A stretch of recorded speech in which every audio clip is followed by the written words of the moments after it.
Es tiešām aicinu neziedot tur, kur jums nav vēlmes ziedot, jo tā, man liekas, tā ir būtiskākais, ko tu man kaut kādu ziedojumu vai ko, tu iedod man to enerģiju, tu iedod man to savu attieksmi un to kaut kādu, to vēlējumu. Man ir bijis, ka es dāvanoju šādu atpakaļ, jo es jūtu, ka es viņu negribu. Vai es viņu izmetu ārā, iedodiet. Bet, tas izklausās kā negodīgi un nesmuki, bet man liekas, tas ir tik smuki, cik smuki vien ir iespējams, jo es vienkārši godīgi to izdaru pret, vai tu ņem apakaļ, vai es viņu izmetu, jo es nevēlos, jo es redzu, ka tev tas bija grūti man iedod mākslīgi. Un WhatsApp kaut komentē. Citreiz, kas ir interesanti cilvēkiem arī, mēs ja pa dāvanā, tu dāvini, un tad tu gaidi tā kā pretī. Tagad, es tev uzdāvinu, tagad jau drīz man dzimšanas diena būs, ko tu man dāvinās, ko tu viņš man diez uzdāvinās. Un tikai neskat, ka tā nav. Un tas ir tik skumīgi, bet tā es nezinu, kāpēc mēs tā esam iekārtot kaut kā, mums kaut kā tā, te standarti kaut kādi uzlikti. Un, bet vienkārši dod, tāpēc, ka es gribu dot, un tur ir tā starpība. Es iedodu tāpēc, ka es gribu, un ja es negribu, es vēl neiedodu. Un es tā jūtos labi. Un es piemēram esmu saņēmis pārmetumu par to, ka man uzdāvināja caur vienu citu cilvēku, un es nepateicu paldies. Es aizmirsu, bet un viņš tāpēc apvienojas uz mani, tas ir tik skumīgi, tas ir ļoti skumīgi. Un es nezinu, man liekas, justies vainīgi, mēs tā, labi, nogrēkoju, kaut kādas normas neizpildīja, kas bija kaut kur ierakstīts. Bet mums ir tik daudz nenormāli šitāda norma ierakstīta ir, un nerunājot par likumdošanu, kas ir daudzās jomās vispār ir pilnīgi labāk, lai nebūtu tad vispār likuma. Un ja par likumdošanu, tad es vienkārši aicinu, kad ir likumi, kas mums jāievēro, mums vienkārši cietumā ieliks. Ir tāpēc jādomā, vienmēr, man liekas, ar šo vietiņu jāpadomā, ko sauc par sirdīšu vai sirdsapziņu. Tie visi likumi pilnīgi punktā jāklausa, jo tas, kas stulbs likums, nenozīmē, ka man idioti jākļūst ir. Man vienkārši, labi, es darīšu tā, lai tad, vienkārši, liec man mierā. Bet es neaicinu noteikti uz kaut kādu likumu pārkāpšanu, lai pēc tam man uz cietumu būs jābrauc pie jums. Kurš tev liekas visstulbākais likums? Man... Zin kā, viņu vienkārši ir ārkārtīgi, tā sistēma ir daudz. Man vienkārši tepat drusku par sporta lietām ir, un, es strādāju ar federācijā vienā, un es tur runāju ar atbildīgām personām, kas var ietekmēt likuma maiņu. Un es viņam saku, kāpēc tā? Ka man tur tas un tas, un es saku, bet vajadzētu būt tā. Viņš saka, jā, es zinu, tev vajadzētu būt tā. Bet likums paredz to un to. Bet es saku, ja ir problēma likumā, un tu vari mainīt, tad mainām likumu, ja tu pats redz, ka ir problēma. Viņš tā, vienkārši negribās, tu redz, ka viņš negrib darīt. Un tāpēc, nevis skumīgi, kāpēc tad man jāsako stulbam likumam, un jābūt arī par idiotu. Bet tie likumi, es visus nepārzinu, es negribu viņus pārzināt. Bet nerunāsim tikai par likumiem, tas ir tikai tāds viens no, mums ir pašiem savi izdomātie likumi vēl vairāk, kas ir tādi daudz noteikumi starp mūsu attiecībām. Un viens no izcils veids, kas notiek 99% gadījumu cilvēku attiecībās, ir manipulācija. Ka mēs pamatā manipulējam ar saviem līdzcilvēkiem un citiem pārējiem. Piemēram, kaut vai viens veids, piemēram, baigas skarbais būs ļoti slikts veids, ļoti slikts piemērs teikt būs. Piemēram, man draugs ir saslimis, viņam nav nauda, un viņš saka man tā, aizdod 50 eiro, vai man būs vēl sliktāk. Vai es miršu? Jā, vai es miršu. Un tev ir nostāda pozīcijā, vai nu man ir obligāti jādod, ja ne, es būšu ļaunais. Un uz manas sirdsapziņu, tad es būšu sliktais, ja tu nomirsi. Un tad, ko es daru, tad es pirms iedod labāk lietu, lai es negribu jau upuru uzņemties. Bet tas bija slikts, tāds ārkārtīgi, tāds skarbs piemērs, bet tas notiek ar mazām lietiņām. Un mans aicinājums, un ko es arī cenšos pats savā dzīvē praktizēt, nepadoties šāda veida manipulācijām. Un īpaši nepadoties pirmajā reizē, jo ja jūs pirmajā reizē padosieties, tad beigas, tad jūs esat vergi. Jo man ir bijušas pret mani mēģinājumi, ka manipulācijas tā kā mūsu pasaulē nauda šķiet, ka ir ļoti liela vērtība ar naudas lietām. Un es pateicu, ka nē, ka es vienkārši nedarīšu. Un es zināju, ka es daudz varu zaudēt, es varēju pazaudēt, bet es... bet es tā kā ņēmos to risku, es cerēju, ka viss būs ok, un kad, vienkārši es zināju, ja es pirmoreiz padošos, tad nav variantu, tad man visu laiku katru reizi pateiks, es tev atņemšu naudu, atņemšu vai kaut ko, un tad es saprotu, ka tur nav variantu, jo, ja tu atsvērts, tad ir vaļā viss. Un es pirmoreiz nepadevos, un no tā laika man vienkārši nekad nav kaut ko tādu pateikuši. Un, tā ir forša sajūta, kad ja tevi nevar manipulēt tādā veidā. Un es kaut ko forši gribēju teikt. Pastāst, kā tev saistība ar Lielvārdas novadu? Lielvārdas novadu. Es skaitos no Kaibalas, es nāku, dzīvoju Kaibalā. Jūs zināsiet, kur tā vieta atrodas, bet lielākā daļa, kas stāst, neviens nezina. Bet pamatā jau atkal sakoties, lielākā daļa par Rīgu bija. Bet es vasarās pamatā biju, kāds varbūt man redzējis. Bet mācījās kur? Mācījos Rīgā. Es mācījos Rīgā un es sanācu, ka dzīvoju pamatā Rīgā jau no bērnības. Un te man bija tā kā patiešām lauki. Citam netika, kad tu saki lauki, es atvainojos, ja nepatīk. Lielvārda, ja ne, Kaitā, lauki Lielvārdas pilsētā. Es skaidrs, jums tā politika ir. Un tad ir tās arī dalīšanas, šitāds, tad mērīšanās ar visu, ko var mērīties. Un tādā mazā lietiņām, kā kaut vai tiešām Kaipala, Lielvārda, tas ar cilvēkam ļoti, ļoti patīk.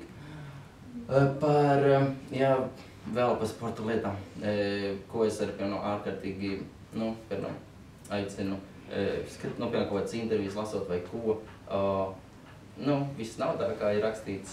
Vienkārši es pēc sevis zinu arī, jo man liekas, ka daudziem intervētājiem ir arī tas mērķis, vai nu tev parādīt kā slikto, vai nu parādīt kā labo.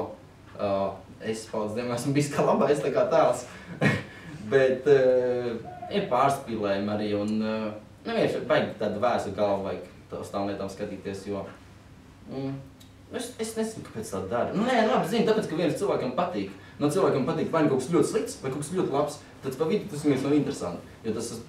Jo tas pa vidu ir tāds pats kā es. Tāds pats kā es, tad tas neesmu interesants. Man vajag kaut ko tādu īpašāku par mani. Un tā mēs kaut kā cilvēki esam, nezinu, kāpēc iekārtot. Un tāpēc es cenšos, kad intervijas ir pirms publicēšanas, tā kā lai saskaņo ar mani, kad viņi uzraksta un tad atsūta man. Tu citreiz, tā kā aicina, saka, ka, nē, šī nav patiesība, vai jūs varat citādāk ierakstīt. Un man tā arī pasaka, bet tā skan labāk, bet es saku, bet tā nav taisnība. Un tad kāpēc mēs gribam, tik lēti visus uzspirkt? Un tas tā forši, es varbūt šito nedrīkstēju teikt, es nezinu. Bet... Man liekas, ka man pēc tam iznīcinās. Man liekas, to video nedrīkstēs rādīt nevienam. Tu jau nevienu žurnālu nesauc skaļu vārdu. Nevienu, bet tā ir drusku jau kā sistēma.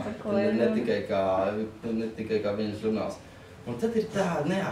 Un tad tu skaties, piemēram, citi intervijas, man arī patīk, ja es paskatos cits sports vai kaut kādu personu, kas man saista. Un tu baigi forši, ir jau forši, bet tu zini, kā ar tevi ir apiet, tad tā, bet vai tiešām viss ir tā, kā tur rakstīts? Un tāpēc baigi jāčeko tās lietas.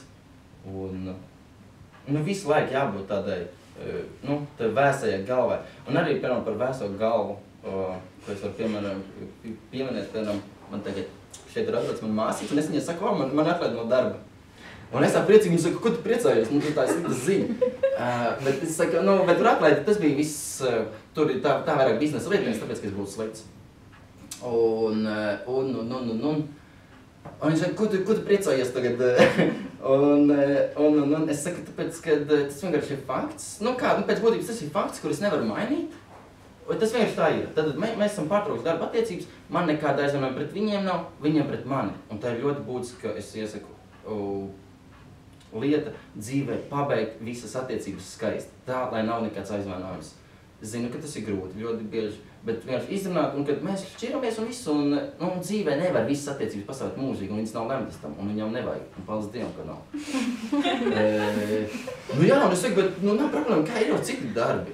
Un ir citi darbi, kur es varu strādāt, un man jau šobrīd jau vairāk tādu piedāvājumu, kur strādāt, tāpēc, kāpēc man ir jābēdājas. Bet nedēļa bija tāda riktīga pauze, es arī pats apzināti nemeklēja neko. Un vienkārši ļauj tai pašplūsmai. Es zināju, ka viņš viss nokārtos, es tagad viņam jānokārtojas. Un, nu jā, un tāpēc vienkārši vēzu galvu ieturēt un nestresot. Man atvēr, ko lai dara, un tā, kā viņi man drīkst atvērt, viņi drīkstēja. Viņam tiesības, tur likumdošana drusciņ, kā tās formalitātes, kā jāatvēr un kas tā tālāk. Bet, un mums nav pienākums būt draugiem.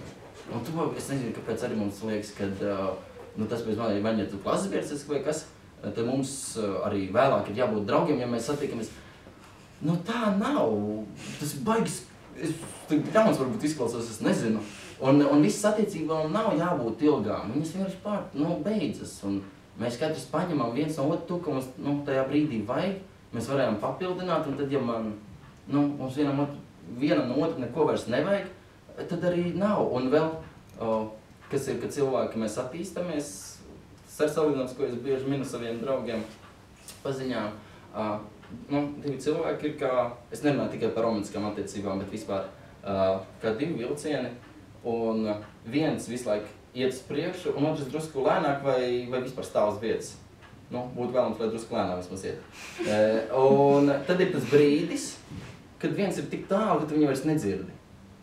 Un tad ir pārtrūst tā saikne, un man dzīvē tā ir gadījies, kad tu vienkārši kaut kāds brīdis pēc, un vairs nav interesanti. Esmu tāds, ka man dzīvē vajag, lai man ir interesanti. Un es jūtu, man nav interesanti runāt, un man māks liekas sarunas besīgi, man vienkārši uz nerviem krīt. Es vai runāju normāli, vai nerunāju vispār.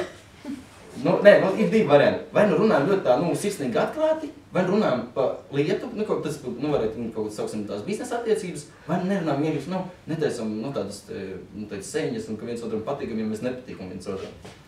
Un tā ir tā lieta, ko es arī vēl sapratu, ka es jau aicinu vienmēr visi būt ļoti atklāts un tā tālāk atvērts, bet ir liels, tāds, es saucu to ne risks, bet kas man ļoti patīk tās, bet es nezinu, vai visi tam gatavi, jo jūs kļūsiet atklātāki, jo jūs paliks mazāk draugi.